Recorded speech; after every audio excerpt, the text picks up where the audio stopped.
I think it's an interesting phrase, actually, because I think lots of musics, I think, are more attitude than they are structural. I think about punk rock, for example. I've said it very often that we know punk rock is sort of a style of music, but when I was experiencing that as a teenager, for me it was more of an attitude about music and about life and about what you do every day with yourself. So I think it's the same with things like jazz. Somebody, I think it was actually Wynton Marsalis, said something, he's probably quoting somebody else, but he said that it's hard to describe what jazz is, but we know it when we hear it. And I think in a lot of ways it's an approach to music as much as it is like a structural type of music.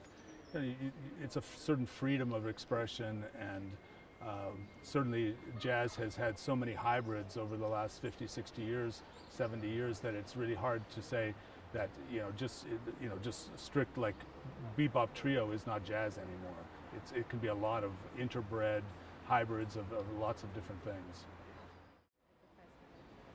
Yeah, this year's lineup for me is just my own personal knowledge of jazz, which is not massive by any means.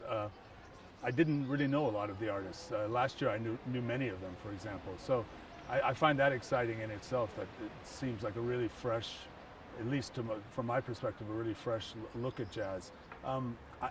From what I've been able to listen to, I didn't really see that there was really a specific trend or a specific focus to the festival. Of course, the festival organizers might disagree with me on that, but I saw a lot of interesting things. People like Hamid Drake, who is someone who's fused his jazz expression with lots of different cultures, Latin cultures, African cultures. I mean, jazz has always done that for a long, long time. It's been a music that had a conversation with other cultural musics. And the other one that stood out for me was this supersonic sextet, which also is really a dialogue with like a particular artist, with Sun Ra to some extent, but also that era of jazz, that the so-called intergalactic jazz. It's a group that seems to be having a conversation with the past, but like Sun Ra himself was doing, really pushing the music into the future at the same time. Yeah, I mean, the town that I grew up in, Seattle, at least in the years that I was there, didn't really have a very rich jazz tradition. It had more a jazz tradition back in the 50s and earlier than that. I mean, even Ray Charles used to play jazz in Seattle before he left to become famous.